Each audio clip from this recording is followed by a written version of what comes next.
Neandertais.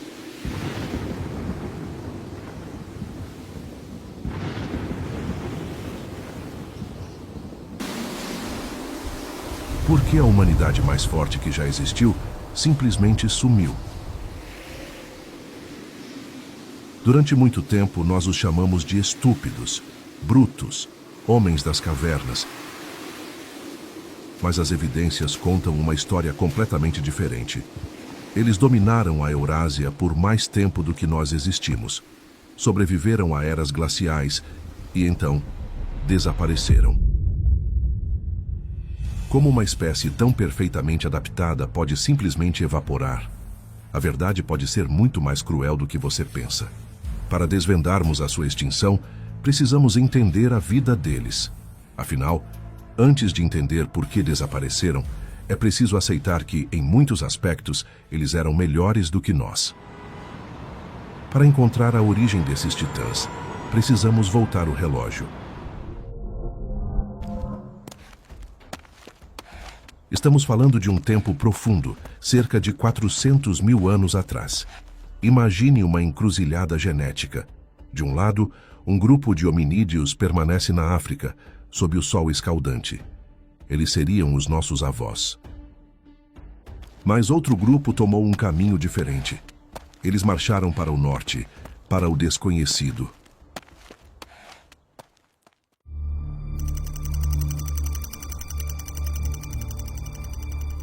Ao entrarem na Europa e na Ásia, eles encontraram um ambiente hostil, um laboratório evolutivo cruel. O isolamento geográfico e o frio brutal começaram a esculpi-los. A seleção natural agiu rápido. Quem era fraco, morria. Quem não retinha calor, morria. O que emergiu desse processo não foi apenas um humano diferente. Foi uma fortaleza biológica. O império deles era vasto. O domínio neandertal se estendia das costas de Portugal, banhadas pelo Atlântico, atravessava as montanhas geladas da Europa Central, cruzava o Oriente Médio e chegava até as montanhas Altai, na Sibéria. Uma extensão de terra gigantesca, variada e mortal. Feitos para o gelo.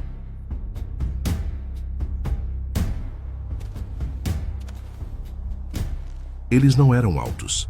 A média de altura era menor que a nossa. Mas não confunda altura com fraqueza. Na biologia, existe uma regra implacável. No frio, você precisa ser compacto. Eles eram a personificação da robustez. Imagine um esqueleto humano. Agora, faça cada osso ser 2 vezes mais espesso. Aumente as articulações. Encurve os ossos das pernas para suportar cargas imensas de músculo.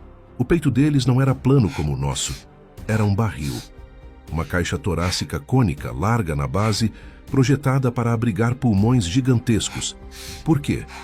Porque eles precisavam de oxigênio. Muito oxigênio. A vida de um neandertal era uma maratona de alta intensidade, queimando energia para caçar e principalmente para se aquecer. E o rosto? No centro da face, projetava-se um nariz largo e proeminente. Ele aquecia e umidificava o ar gelado e seco da era glacial antes que chegasse aos pulmões sensíveis. As cristas supraorbitais, aquela sobrancelha óssea grossa, protegiam os olhos sim, mas também ancoravam os músculos de uma mandíbula poderosa. Mas quão poderosa!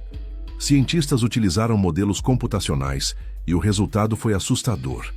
Para fins de comparação, a mordida de um neandertal adulto e saudável era mais forte do que a de um pitbull.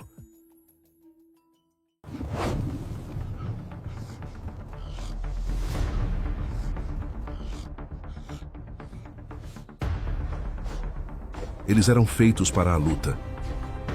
Resistiam a golpes que fragmentariam a estrutura óssea de um homem moderno sem esforço.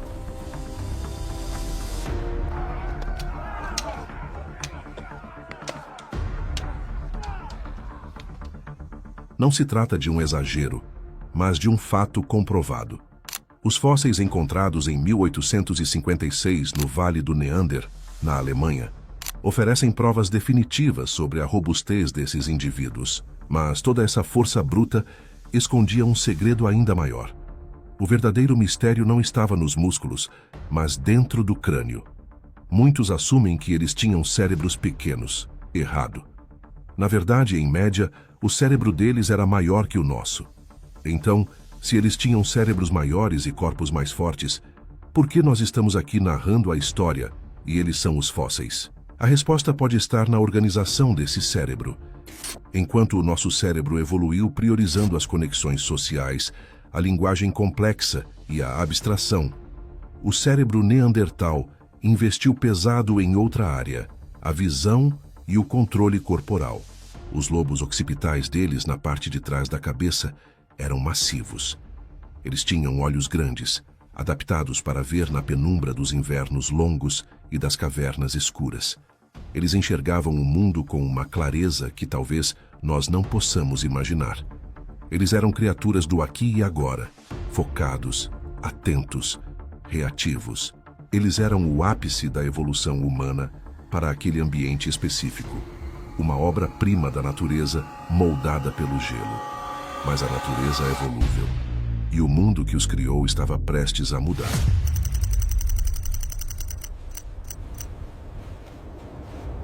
Mundo cruel.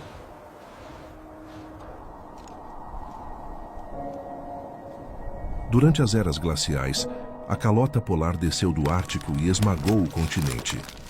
Onde hoje ficam Berlim ou Londres, havia paredes de gelo com quilômetros de altura. Mas a verdadeira luta não era no gelo, era na borda dele. A estepe de Mamute. Um vasto oceano de grama seca, poeira e vento, estendendo-se da Espanha até a Sibéria. Era um ambiente de extremos brutais. No verão, um sol que nunca se punha. No inverno, uma escuridão que durava meses. Como você sobrevive a uma noite de 6 meses? Como você mantém a sanidade quando o mundo inteiro é uma sombra congelada? A resposta começa com uma invenção que eles não apenas usavam, mas dominavam com uma química que nós, Homo sapiens, demoramos milênios para redescobrir: o fogo.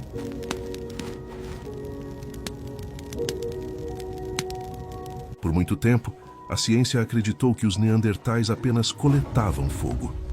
Esperavam um raio cair em uma árvore para usar a brasa, que eles eram escravos da sorte.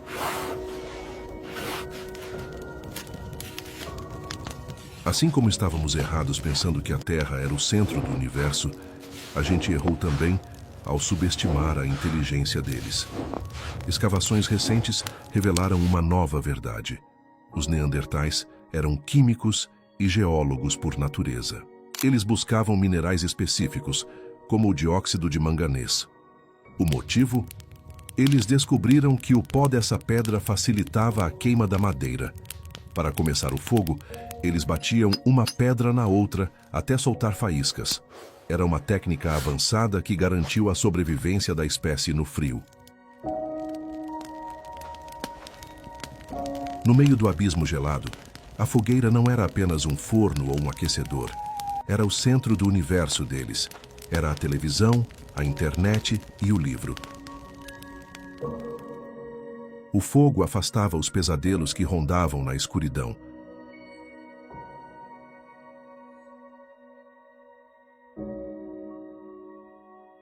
O fogo transformava a carne crua e dura em energia digerível.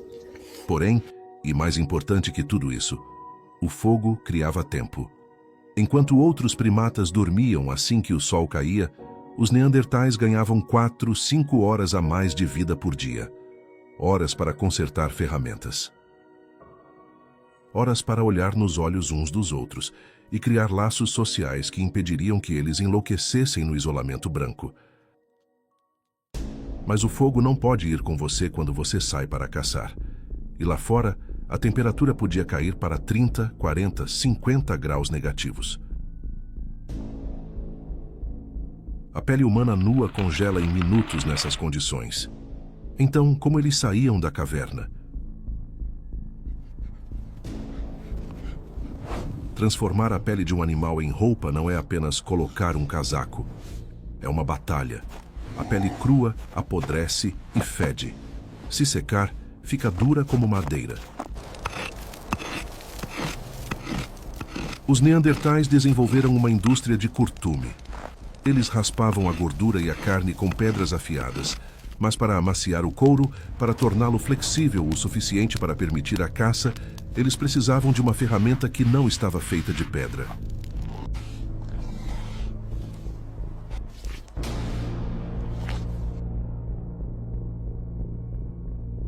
Os fósseis revelam um preço alto pela sobrevivência, um desgaste severo nos dentes da frente. Os neandertais usavam a própria boca como uma ferramenta, uma morsa humana para amaciar o couro. Enquanto as mãos esticavam as fibras, a mandíbula trabalhava por horas, dias a fio. Eles sacrificavam a própria dentição para transformar a pele do bisão em uma proteção vital.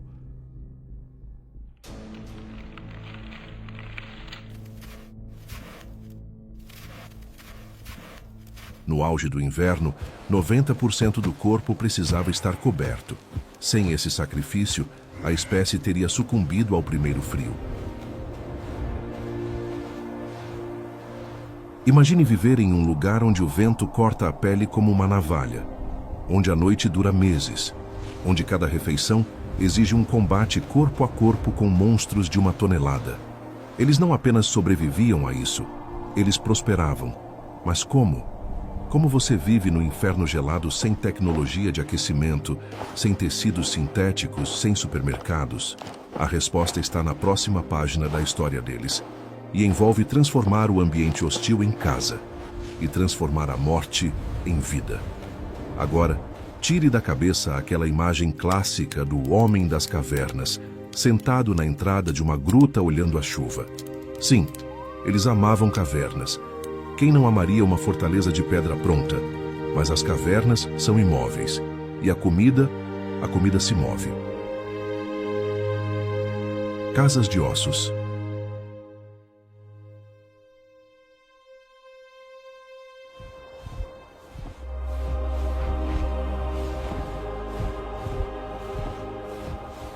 As manadas migravam. E os neandertais tinham que seguir. O que você faz quando a caverna fica para trás e você está no meio de uma planície aberta, com ventos uivantes e nenhuma montanha à vista? Você constrói a sua própria montanha. Na Ucrânia, encontramos algo que mudou tudo o que pensávamos sobre eles. Círculos feitos de ossos gigantes. Eles caçavam mamutes, consumiam a carne e depois usavam a carcaça para construir casas.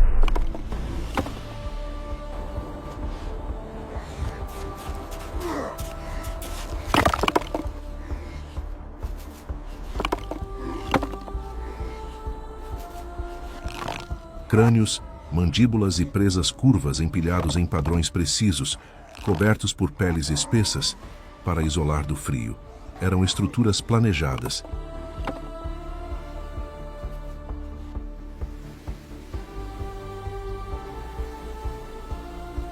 Ali dentro, o vento podia uivar à vontade. O Neandertal não se encolhia. Ele não era uma presa acuada. Ele dominava aquele espaço. Eles conquistaram o clima. Sobreviveram a um ambiente que deveria ter eliminado qualquer primata vindo da África. Mas o frio cobra um preço calórico. Manter um corpo musculoso funcionando naquele ambiente exigia energia constante. Um humano moderno precisa de cerca de 2.000 a 2.500 calorias por dia. Um Neandertal precisava do dobro. Cerca de 5.000 calorias, todos os dias. E não havia agricultura, não havia estoques, não havia margem de erro. Havia apenas uma lança de madeira, ferramentas de pedra e criaturas de 5 toneladas que não queriam morrer. Eles venceram o frio, mas agora enfrentavam um inimigo ainda mais implacável, a fome. Para derrotá-la, teriam que fazer algo próximo da insanidade. Encarar os maiores predadores e herbívoros do planeta e decidir que eles seriam comida. Como se derruba um tanque de guerra, usando apenas pedra, coragem e coordenação humana.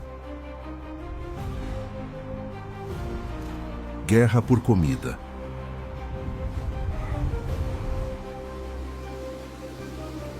Para um Neandertal conseguir 5.000 calorias era declarar guerra, todos os dias. Eles não tinham arcos nem flechas. Não existia distância segura. Para comer, era preciso invadir o espaço de animais que pesavam tanto quanto um caminhão. Como eles faziam isso sem desaparecer?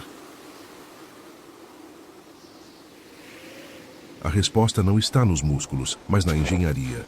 Para nós, uma pedra no chão é apenas uma pedra. Para um Neandertal, era uma arma adormecida. Durante muito tempo, acreditamos que suas ferramentas eram simples. Estávamos errados. Eles dominavam a técnica Levallois, o xadrez tridimensional da Idade da Pedra. Antes do primeiro golpe, o caçador já enxergava a lâmina perfeita escondida dentro do sílex. Cada impacto era calculado. A superfície era preparada com precisão. Até que, com um golpe, uma lâmina se soltava. Fina, simétrica, afiada como um bisturi. Mas uma lâmina na mão é perigosa. Na ponta de uma vara, é mortal. Aqui entra outra genialidade. Eles criaram a primeira supercola da história.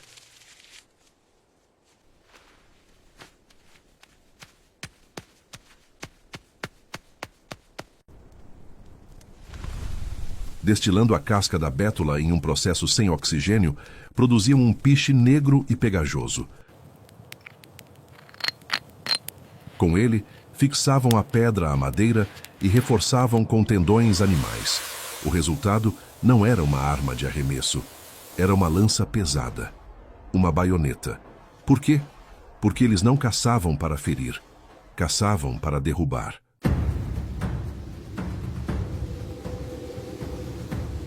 O vento sopra contra os caçadores, escondendo o cheiro. Eles não perseguem, eles esperam, silenciosos, pacientes. Quando o animal se aproxima, perigosamente perto, o ataque explode. Um grupo distrai, grita, força o animal a girar. Os outros avançam. Eles empurram a lâmina através da pele grossa, da gordura, buscando os órgãos vitais.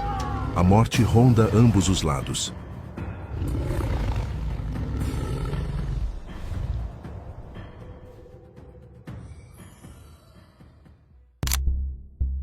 Os ossos dos neandertais contam essa história.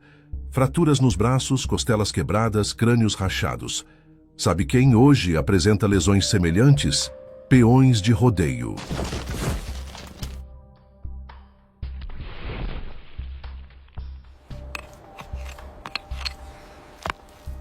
A vida de um neandertal era um rodeio eterno. Quando venciam, a recompensa era colossal. Eles estavam no topo da cadeia alimentar do Pleistoceno. Análises químicas mostram que consumiam tanta carne quanto lobos ou leões. A gordura dos grandes herbívoros era o combustível ideal para corpos e cérebros exigentes. Mas eles não eram apenas máquinas de carne. O tártaro fossilizado nos dentes revelou algo inesperado.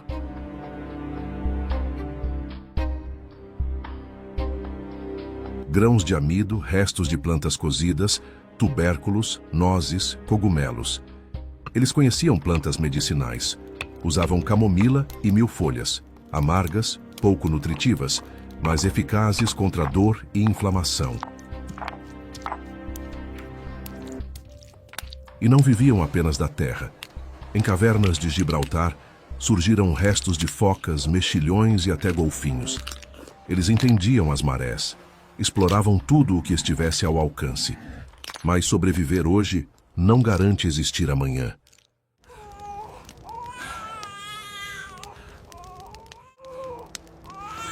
Família.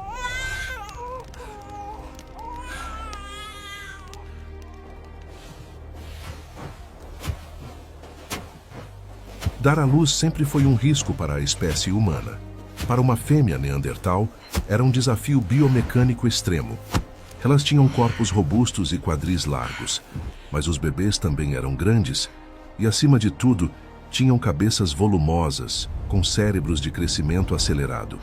Mesmo com uma pelvis diferente da nossa, O canal de parto continuava perigoso. Um bebê preso significava a morte da mãe e da criança. Em um mundo sem hospitais, elas não sobreviviam sozinhas.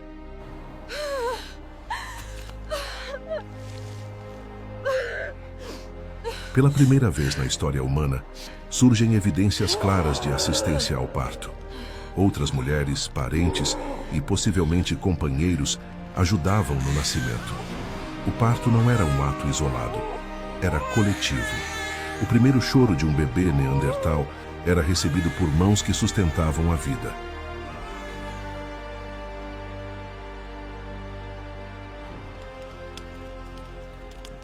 E aqui aparece o ponto mais frágil da existência neandertal: o isolamento.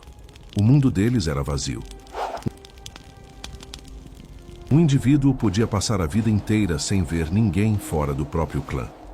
Análises genéticas de restos encontrados em El Cidrón, na Espanha, mostram grupos familiares com baixíssima diversidade genética. A endogamia era comum, não por escolha, mas por falta de alternativas. Esse isolamento tornava cada membro precioso. Perder alguém não era só perder força de trabalho, era perder um pedaço insubstituível do grupo. É aqui que surge a prova definitiva da humanidade deles. Na caverna de Shanidar, no Iraque, foi encontrado o esqueleto de um homem conhecido como Shanidar I. Vamos chamá-lo de Nandi. Nandi era velho para os padrões da época, talvez entre 40 e 50 anos. Seu corpo revela uma sucessão de traumas. Um golpe devastador no rosto o deixou cego de um olho. Possivelmente sofreu danos cerebrais que causaram paralisia parcial. O braço direito estava atrofiado e havia sido amputado acima do cotovelo, com cicatrização completa. Ele mancava, tinha deformações na perna e os dentes estavam gastos até a raiz. Pela lógica da sobrevivência, ele não deveria ter vivido. Nandi não caçava, não corria, não carregava peso, mal conseguia mastigar.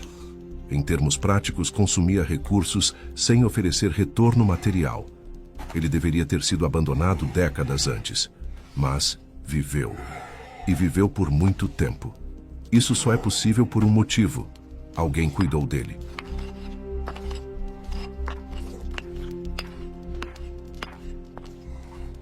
Alguém o protegeu dos predadores, por anos, talvez por décadas.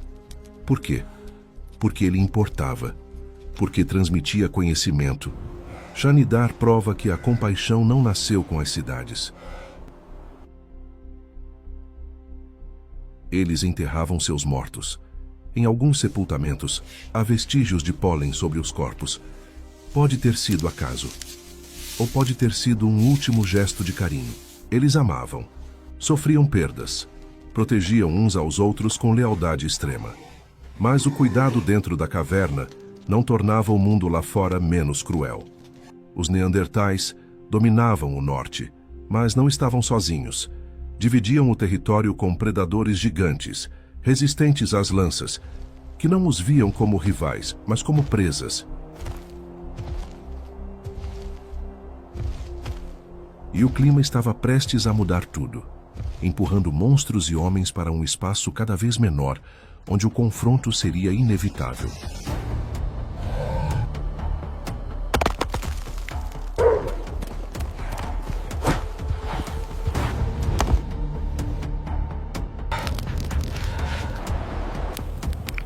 Predadores.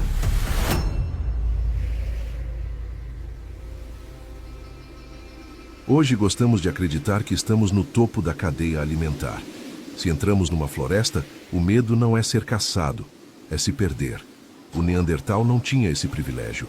Eles eram predadores eficientes, mas estavam longe de ser os únicos. E certamente não eram os maiores.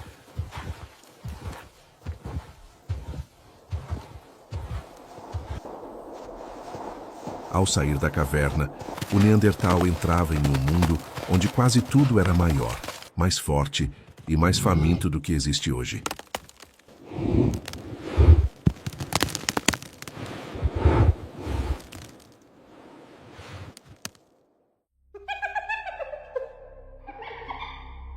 À noite havia um som que congelava o sangue.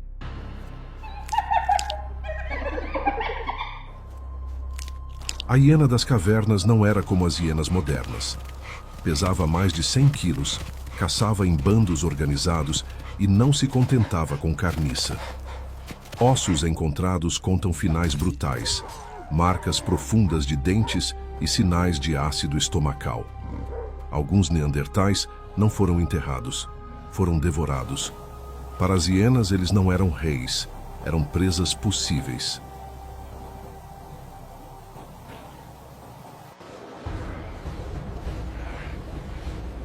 Mas o perigo maior não estava apenas na planície aberta, estava dentro do abrigo. Imagine voltar à caverna em meio à neve. O frio corta a pele. Você entra, acende a tocha e percebe que não está sozinho. O urso das cavernas, quando ficava em pé, ultrapassava 3 metros de altura. Uma massa de músculo, garras e força. Neandertais e ursos disputavam o mesmo recurso vital. Uma caverna seca para sobreviver ao inverno. O confronto era direto, em espaço fechado.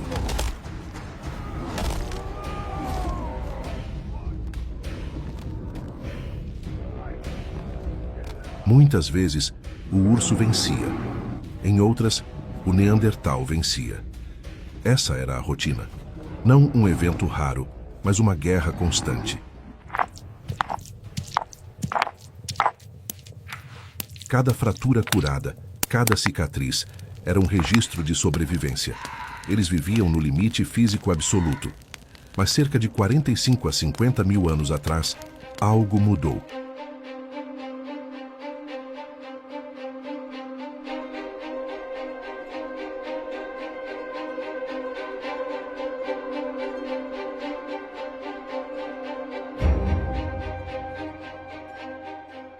Quando nós chegamos, algo novo surgiu no horizonte. Não era um monstro, não tinha garras enormes nem dentes de sabre. A distância parecia familiar. Andava sobre 2 pernas, vestia peles, carregava lanças. Mas, ao se aproximar, algo incomodava. Eles eram mais altos e mais magros. Tinham a pele mais escura, moldada pelo sol africano. Rostos mais planos, testas verticais. Moviam-se com uma leveza estranha, gastando menos energia a cada passo. Éramos nós, Homo sapiens. Como foi o primeiro encontro? Durante muito tempo, gostamos de contar uma história simples, uma guerra de extermínio. Humanos superiores invadindo a Europa e eliminando os neandertais em batalhas sangrentas. Um genocídio pré-histórico. Funciona bem no cinema, mas as evidências contam outra coisa. Não há sinais de grandes batalhas, nenhum campo coberto de ossos atravessados por lanças sapiens, nenhuma prova de uma guerra total. O choque não foi de exércitos, foi de olhares. Imagine neandertais observando do alto de um cume. No vale, aqueles seres magros se movem em grupo. Diferentes, estranhos. Medo, curiosidade, provavelmente os dois. Nós trazíamos novidades, lançadores que permitiam atacar à distância.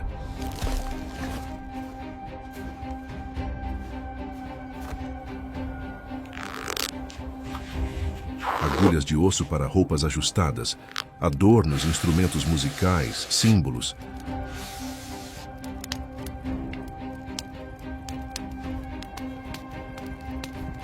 Éramos mais numerosos, mais barulhentos, conectados em redes maiores, e éramos invasores. Não precisávamos matar neandertais para derrotá-los. Bastava ocupar o espaço deles. Cada rebanho abatido por sapiens era comida a menos para eles. Cada abrigo ocupado empurrava os neandertais para lugares mais altos, mais frios, mais hostis. Foi uma competição silenciosa, uma asfixia lenta. Mas nem tudo foi conflito. Houve encontros, trocas de olhares à beira de um rio. E em alguns momentos, o toque. Sabemos com certeza, neandertais e sapiens se cruzaram. Híbridos nasceram. Parte deles vive em nós até hoje. Então, por que eles desapareceram? Por que o planeta abriga bilhões de Homo sapiens? Que o último neandertal morreu sozinho em uma caverna de Gibraltar há cerca de 40 mil anos.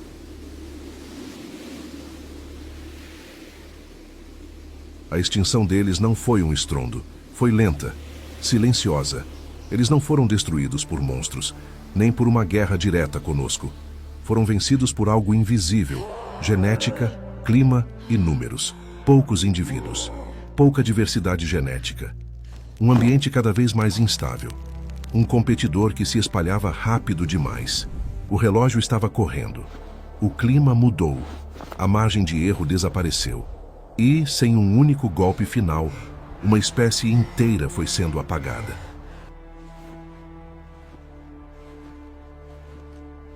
Se você tem ancestrais fora da África subsaariana, seja você europeu, asiático, nativo americano ou aborígene australiano, você não é 100% Homo sapiens. Você é parte Neandertal. Entre 1% a 4% do seu DNA veio deles. Isso muda a história. Não houve apenas confronto. Houve encontro, convivência e descendência. Eles não desapareceram. Foram absorvidos. Com o passar das gerações, esse DNA foi diluído, mas não se perdeu. Ele permanece ativo. Nossa pele adaptada ao pouco sol, partes do sistema imunológico, o modo como armazenamos gordura e até traços ligados ao sono, ao humor e à sensibilidade têm origem neandertal. Esses genes foram decisivos para que humanos modernos sobrevivessem fora da África, enfrentando frio, doenças e ambientes desconhecidos. Hoje, somados dentro de bilhões de pessoas, os fragmentos genéticos neandertais nunca foram tão numerosos. Eles vivem em nós. Os neandertais não foram erros nem monstros do passado. Eles são parte do que somos.